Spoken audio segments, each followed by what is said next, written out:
you get two nuclei get bound together. So that's another example for electrostatic forces, Coulomb's law. And the metallic level, the same thing. Metal cations and decollized electrons, they get also bound together by Coulomb's law. So actually, if you look at this table, it shows us that physics 112, Coulomb's law, that actually hold the universe together. Without physics 112, we're not going to have any material. And if no material, no human being. We are materials at the end. Coulomb's did a simple experiment actually to come up with that formula. Coulomb's brought two charges together. And he put on a charge number 1 an extra charge, positive charge, for example. And he put some amount of positive charges on charge number 2. And he kept on increasing the amount of charge number 1. And he knows that the more charge he puts on charge number 1, the more repulsive forces between the two charges. And he concluded from that the forces between the two charges is directly proportional to the amount of the charge that you put on any of the two charges. You increase the amount of the charge, you increase the force. The more charge, the more the repulsive or the attractive force between the two charges, depending on the type of the charges. He kept the two charges constant, the amount of the two charges constant. He did not change them. And he kept on changing the distance between the two charges. So he did that experiment. He put some charges in here on charge number 1, and he put some charges on charge number 2, and he put them at a distance like 10 centimeters, for example. Then he increased the distance, and he increased the distance again, and he noticed what is the forces between the two charges. And he noticed that the more the distance, the more the square of the distance, the less the force. And he came up with that formula, that the force is directly proportional to the charge number 1, charge number 2, and the distance between, and inversely proportional to the distance between them squared. How could he find F in force? How could he measure it? Distance. For example, if I push this with a force F, small force F, it will move that distance. If I push it with a more force, it will move more distance. So it was just an observation. He did not really calculate the force. But if he wants to calculate the force, that's very easy. If you go with me today after class to one of the labs, I will show you how did Coulomb's calculated that force. It was really hard to bring that demonstration to the classroom today because it's very delicate. But if you walk with me to the lab after we finish, I'll show it to you. Coulomb's kept on trying on that law till he came up with the formula that states that force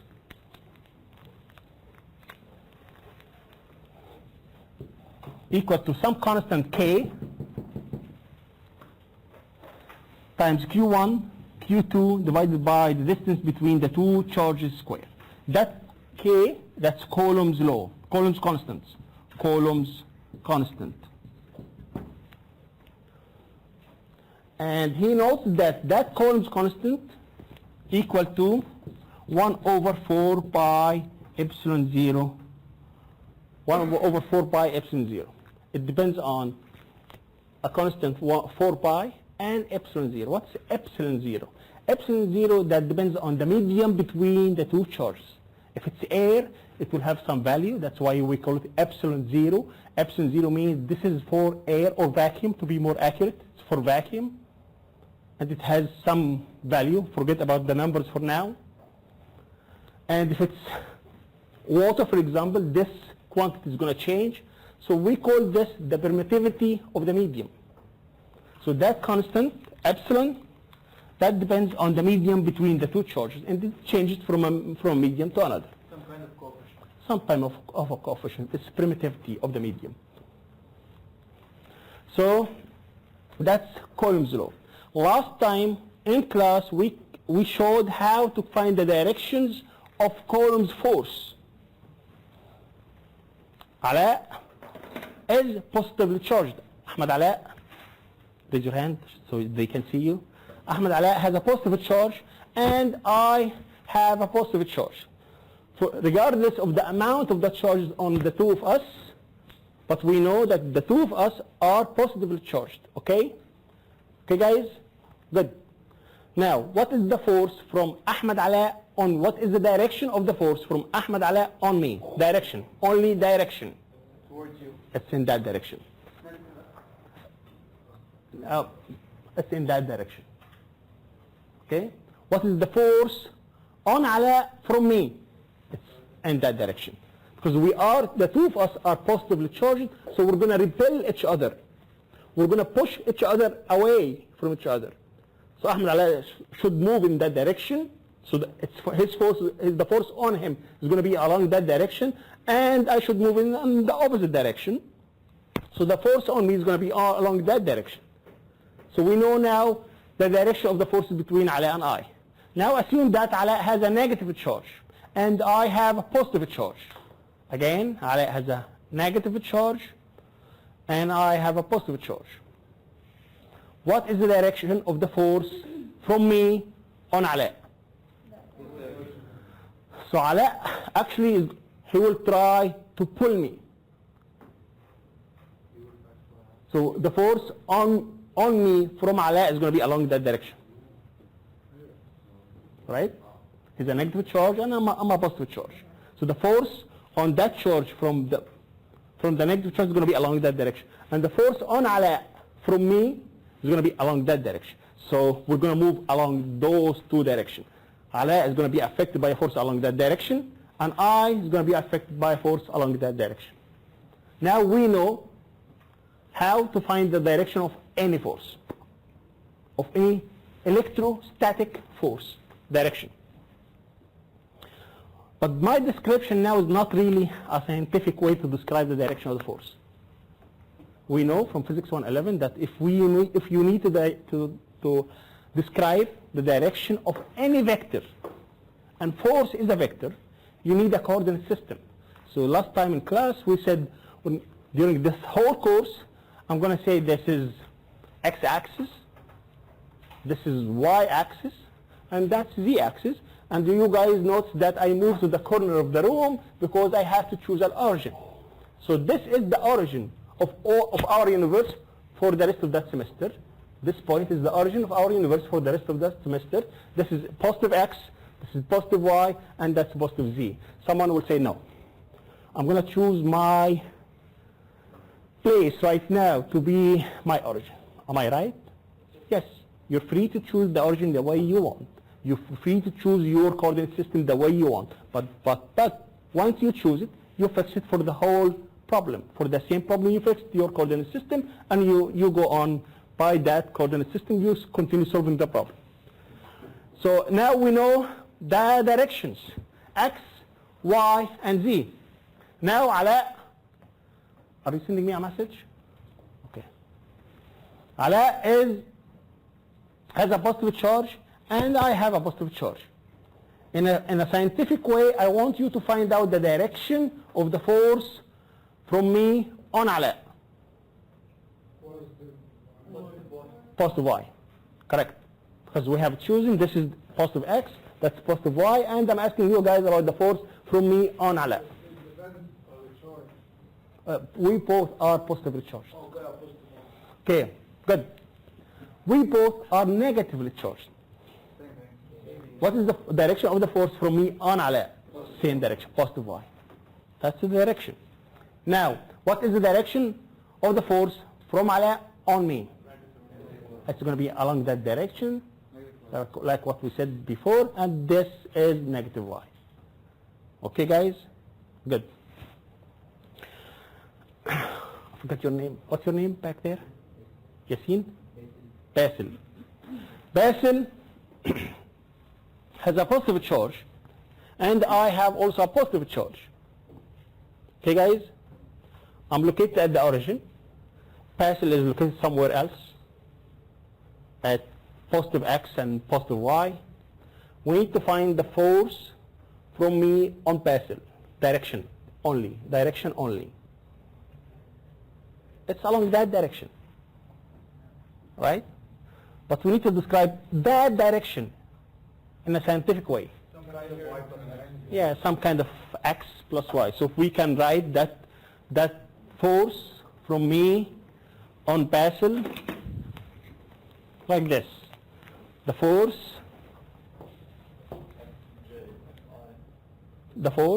from me on Basil is going to equal to K Q1 Q2 divided by the distance between the two of us squared. This is the magnitude of the force. This is the magnitude of the force, not the direction. And if we really need to write that as a vector, then it will have a component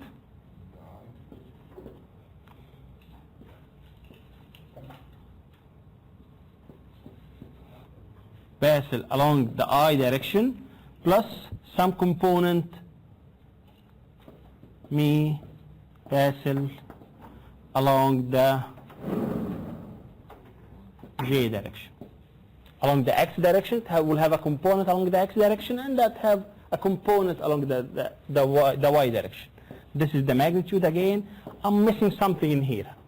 And I'm missing something to add to that equation. To do this, I'm going to actually draw to you the problem. That's X, that's Y. Okay, guys? Or we can write it as this is I, and that's J, same thing. If you see it X or Y or I and J, it's the same thing. That's charge number 1, that's me. And that's Basil, sub-Basil is here, Q Basil is here. And the force from me on Basil is along that direction. Because the two charges are positive charges, right? Right? If I know that angle theta, if I know it, then the force along the I direction, this force is going to be F, me, Basil, cosine theta. And the force along the Y direction is going to be me, Basil, times sine theta. So if we know that angle theta, or if we know the position of that charge, we should be able to find the component of the force along the x-axis and the component of the force along the y-axis. In Physics 111, we know that the component of the force along the x-axis, this is the projection of that vector along the x-axis, and the component of the force along the y-axis, that's the projection of that force along the y-axis. Doctor, isn't I and J already specified the direction of it? Why do we need cosine and sine theta? I and J, it's a unit vector. It's a unit vector. You need to find the magnitude. This is the magnitude of the force along the x-axis, and this is the magnitude of the force along the y-axis. So we should write that force as force. It's a vector quantity. Force F equal to F me Basil times cosine theta along I direction plus F me Basil times sine theta along the J direction. Guys, those two lines means I'm talking about the magnitude of that force. And the magnitude is equal to K Q1 Q2 divided by the distance between them squared. So now, this is the end of chapter 23. That's everything in chapter 23. It's not hard, it's simple, it's easy. What we're going to do from now on is to solve problems. Okay, guys? Okay.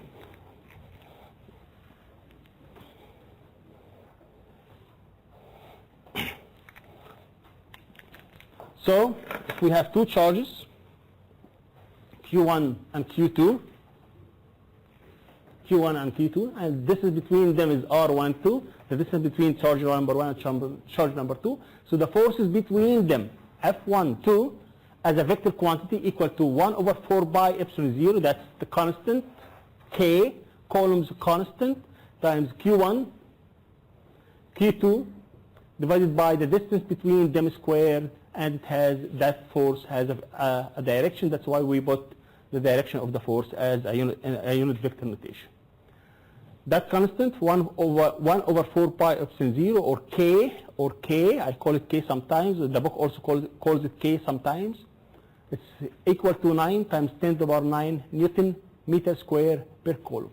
How did I come up with this units? From the formula. What's your name? Abdullah. Abdullah said it's from the formula. K, if we look at the units for the K, it should be Newton, divided by the units for the charge square, and the charge we measure it by coulombs. So again, it's Newton divided by the charge square times meter square. Look at the board. Newton times meter square divided by the charge square. So from the formula, we came up with the units for the K. So the K has some units.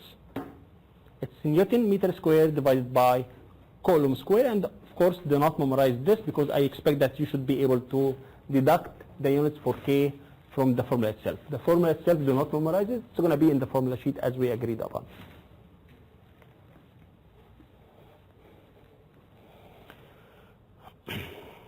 Okay, guys, you have in front of you on the screen the formula for Coulomb's law. What happens if Q increases? What happens to the force? It increases. That's if Q1 increases, then the force between the two charges will increase as well. What happens if Q2 increases? I'm sorry. What happens if Q1 change the sign? Lena. What do you mean by the sign? The charge? The type of the charge. Hey. Q does not have a direction. Q is a scalar quantity, that's a charge. But it can be positive or it can be negative, that's the type of the charge. So now, what happens if Q change sign? Q1, only Q1 change sign. Excuse me? Oh, Q1 change sign. Change sign. See, let me explain to you what I mean. I said a minute ago, Ala has a positive charge. I have also a positive charge. Now Ala is Q1. Ala suddenly will change the sign of the charge on him. So it's going to be negative charge. What happens to the direction of the force? So the force will change. So if you remember, the force between Ala and I, when we were positively charged, this is the direction of the force on us, right? Guys, right? Sharif? Okay? Now, Ala is going to change the sign of the charge on him. He's going to be negative and I'm going to be positive. What happens to the direction of the force? So it's going to change the direction of the force. The direction of the force will change sign. No, the distance between us is kept the same. The distance between Ala and I is the same. He just changed the sign of the charge. Oh, he's not moving. He's going to keep in place. Somehow you're fixed there. You cannot move the same way. I put a positive charge in here and a negative charge in here and keep them in place. I hold them in place. They are not allowed to move. This is electrostatics. Means the charges are static for now. Later on, maybe 3 weeks from now, 4 weeks from now, we're going to talk about what happens if the charges start to move. But for the rest, for those coming 4 weeks, we're going to talk only about static charges. That's why I said we call that the electrostatic forces. Sometimes we call it Coulomb's forces. Electrostatic means the two charges are static; they are not moving. So what happens if the Q1 change sign? The direction of the force will change. Okay, guys? What happens if R increases? Now, of course. Good. So now we know everything about Coulomb's law. We know how to apply Coulomb's law. That was easy. That was boring. I'm going to give you a challenging problem here. I'm going to ask you to read it for a minute, discuss it with your colleague, then keep the answer to yourself. Part 1 only. Keep the answer to yourself, then we'll vote on it. A, B, or C. Part 1 only. Do not go to part 2. Part 1 only. The right answer is the boring one. Yeah.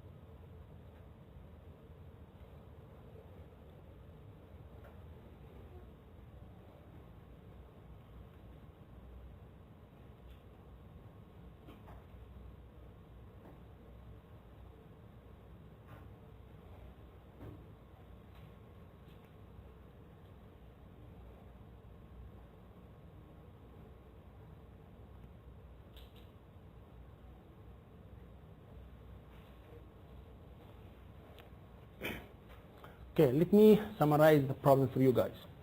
I have a charge Q1. We place that charge at that horizontal plate. So that horizontal plate has a charge Q1. And there's a charge Q2 on top of it. And if you let go of that charge Q2, it's gonna, what's happened to it, by gravitational force, it's gonna fall down. But there is a repulsive force between Q1 and Q2. So Q1 is going to Q1 is going to push Q2 up, and there will be a gravitational force on Q2 down. At equilibrium,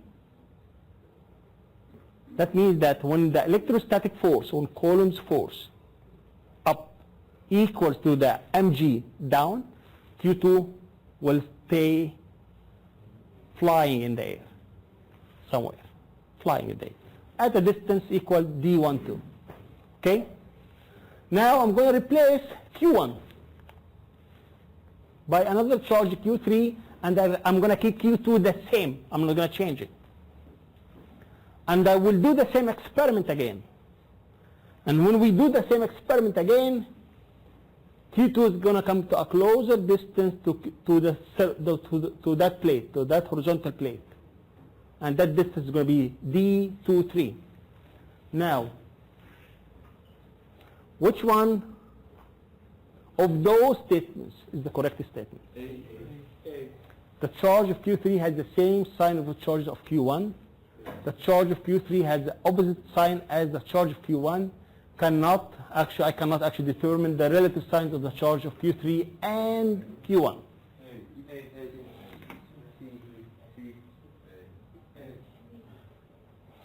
Okay.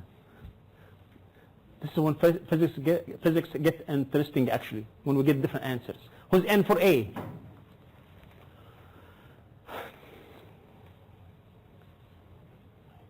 $12. Who's N for B? 1, 2, 3. 3. So A, for A, we have 12. B, we have 3 answers. C, let's say 5, 6. Okay, guys,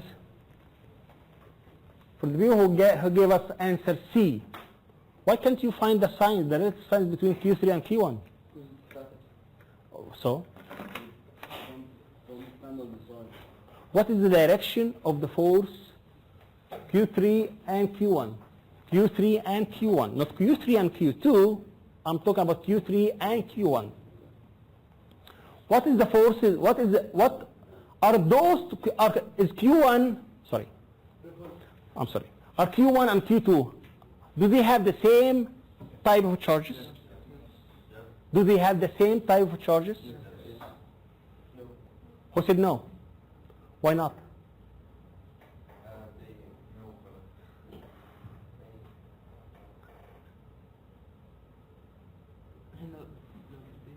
Give him time. Give him time. Because the gravitational force is downwards. Good. Okay. So the force between them is positive. So the gravitational, if this is Q2, this is mg, correct? Yeah. This is, do you remember what did we use to call this diagram? Free body diagram. Free body diagram. And we have the Coulomb's force, FC, Coulomb's force up, right? So Q1 and Q2, they have the same kind of charges. Positive, are they positive or are they negative? I don't know. That's we don't know. But we know that they have the same kind of charges. If they have different kind of charges, what will be the direction of Coulomb's law, or Coulomb's force? With the weight. If they have different type of charges but the same charge, I mean either both positive or both negative, it is the same. No. If they have the same type of charges, this will be the direction of Coulomb's law, because the forces between them is going to be repulsive.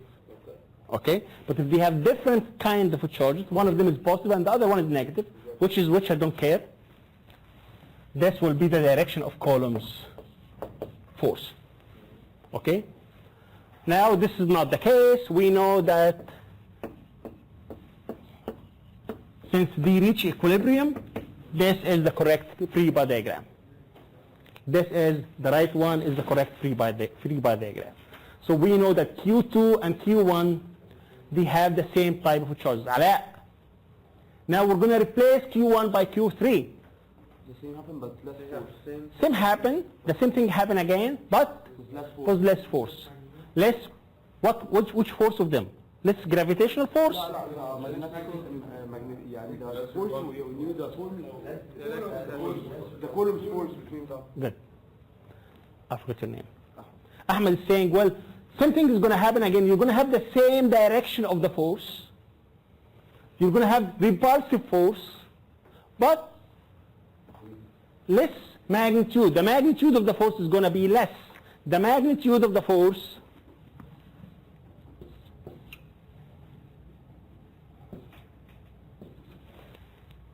correct. It's going to be less. But we know that Q2 is the same. Charge as So what happens with the charge? What happens with the Q3 decreased? So what we know now, that the charge of Q3 has to have the same sign as Q1, because in the two cases you have a repulsive forces. So that Q3 has to have the same sign as Q1, because you still have a repulsive force in here. Now, the magnitude of Q3 is less than the magnitude of Q1. Guys, can you calculate what is the magnitude of the forces between, I'm going to say that again, I'm sorry. In the two diagrams, the two electrostatic forces, are they equal? The two اللي هم Q1 Q2 ولا F1, F12 and F23, are they equal? F23 is less than F12. Okay, I'm going to give you a minute to think about it before you give me an answer. The force on Q2 here in that diagram, so F12 and F32, are they equal or not? No.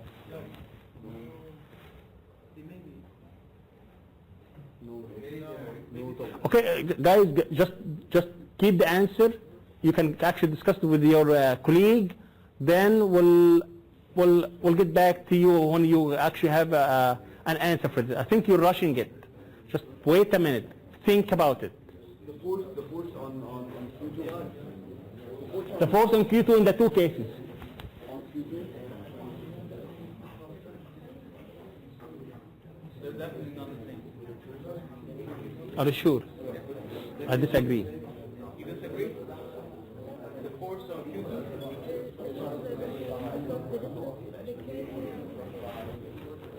Maybe they are the same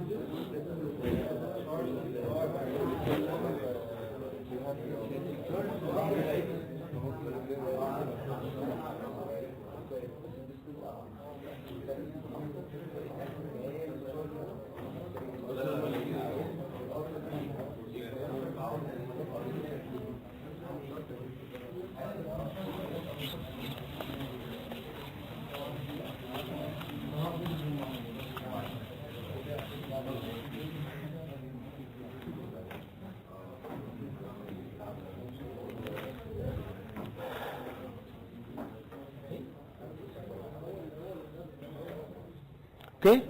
Guys, are they equal? Who's in for yes? Yes, are they equal? They're not. Yes or no? Are they equal? Yes? No? They are not equal? We cannot know. We cannot know. That's another. Okay, let's find out. How can we find the forces between the Coulomb force between Q1 and Q2? Coulomb's force. How can we find? By drawing the free body diagram. So I'm going to draw the free body diagram for case 1, Q1 and Q2. You have mg down, correct? And we have Coulomb's force F12 up. When this is at equilibrium, that means that the acceleration is 0. That means that F12 minus mg equals to 0. That means that F12 equal to mg.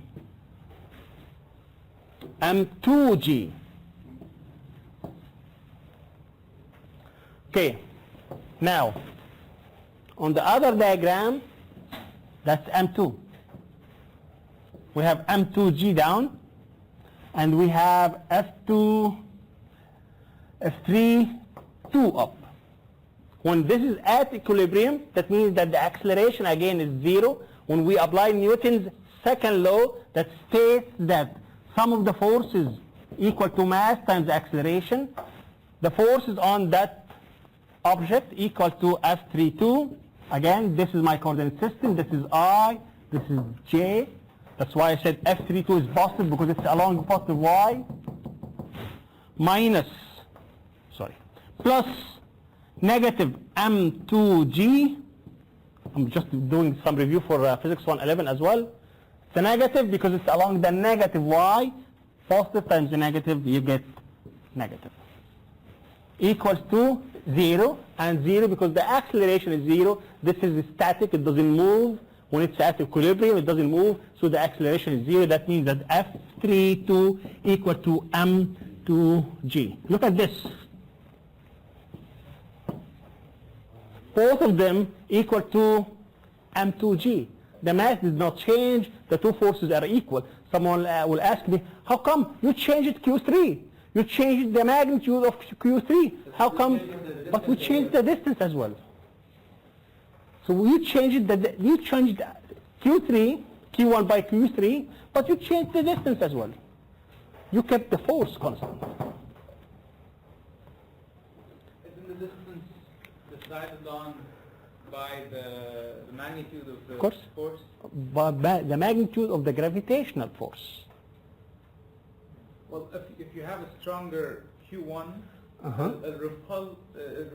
will repel the Q2 further. Yes, than of course. when you have a weaker charge. Yes, but the two of them, the two forces, they will come to a distance where the force equal to mg.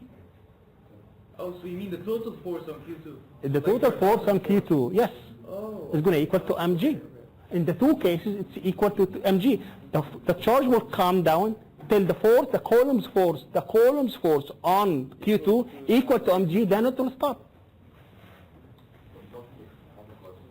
Now, دلوقتي Q2 هنا Q2 هنا are the same. Yes. طيب يبقى الفورس exerted by Q1 على Q2 المفروض انها تبقى اكتر عشان هي بعد كده هتبقى اكتر. Okay, the forces from Q1 on Q2. The force from Q1 on Q2 equal to K, Q1, Q2 divided by R1, 2 squared, correct? Magnitude. And the force on from Q3 on Q2 equal to K, Q3, Q2 divided by the distance between the two of them squared. We claim that those two forces are equal.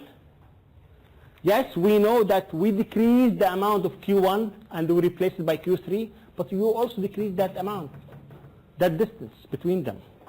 Sharif. طب مش didn't it decrease because in Q3 أقل من Q1? Yes. The force or the distance? لا, I mean the magnitude of the charge itself. It's less, فعشان كده distance قلت.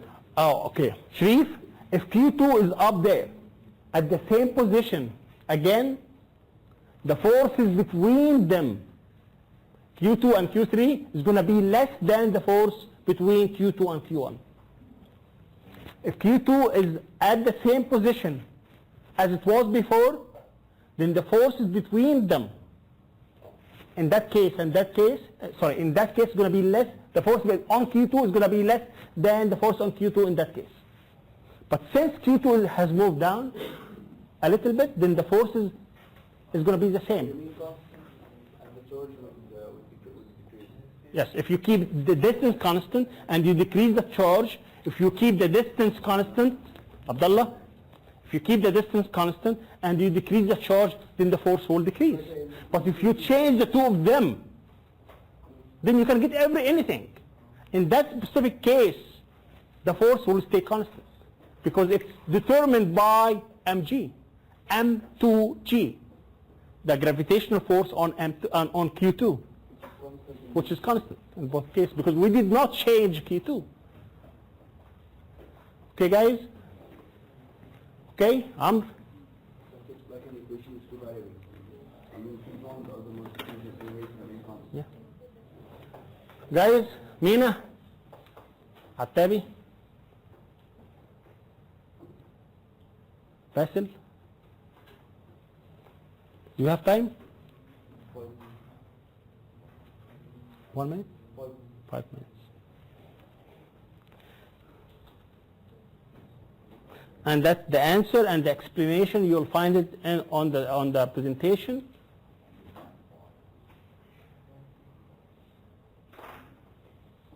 Okay.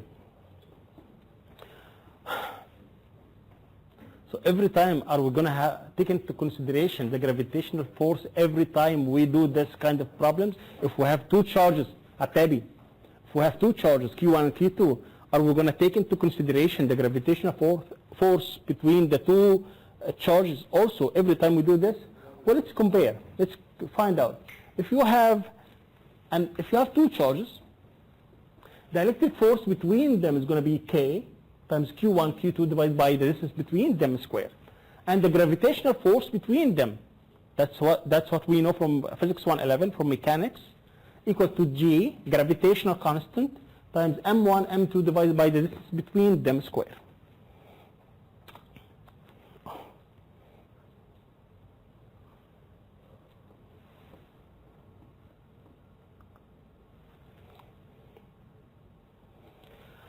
I'm going to try to find out the ratio between the two forces. The electric force compared to the gravitational force. The electric force equal to Q1, Q2 times K divided by the distance between them squared, and the gravitational force equal to M1, M2 times G divided by the distance between them squared. The distance between them R squares will cancel out. Is So, gravitational force between M1 and M2? yes, any two objects, you and I, in space, they will always have a gravitational force. that gravitational force equal to G, constant gravitational constant, times M1, M2 divided by the distance between us squared. Any two objects in space. So I'm going to try to calculate the ratio between the electrostatic force and the gravitational force. I'm going to take an example for only one electron. I'm going to assume this is one electron and this is one electron. One electron has a charge of 1.6 times 10 to the power minus 19 coulombs, and the mass of that electron equal to 9.1 times 10 to the power minus 31 kilogram.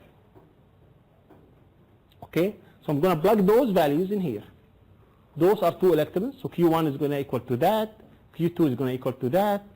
For 1 over 4 pi epsilon 0, we know it. That's Coulomb's constant, 9 point blah, blah, blah, blah. The mass of the electron is given. The mass of the second electron is given. The gravitational constant is also is just a constant.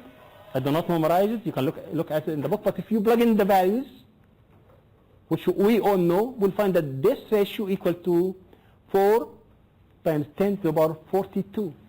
The electrostatic force between two electrons, the electrostatic force between two electrons is 10 to the power 42 times more than the gravitational force between the two electrons. So we can easily ignore the gravitational force. So from now on, we're going to ignore the gravitational force. When we talk about electrostatic forces, we're going to ignore the gravitational force. Totally ignore the gravitational force.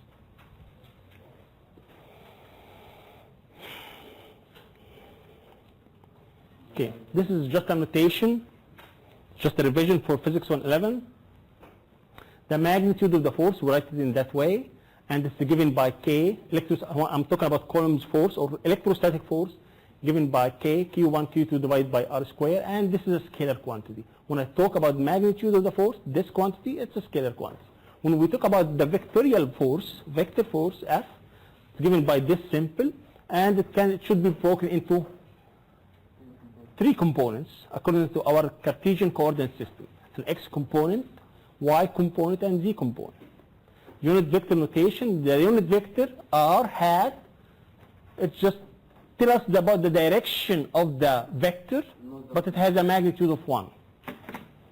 Okay, I'm going to stop here. We're going to start from that example next time.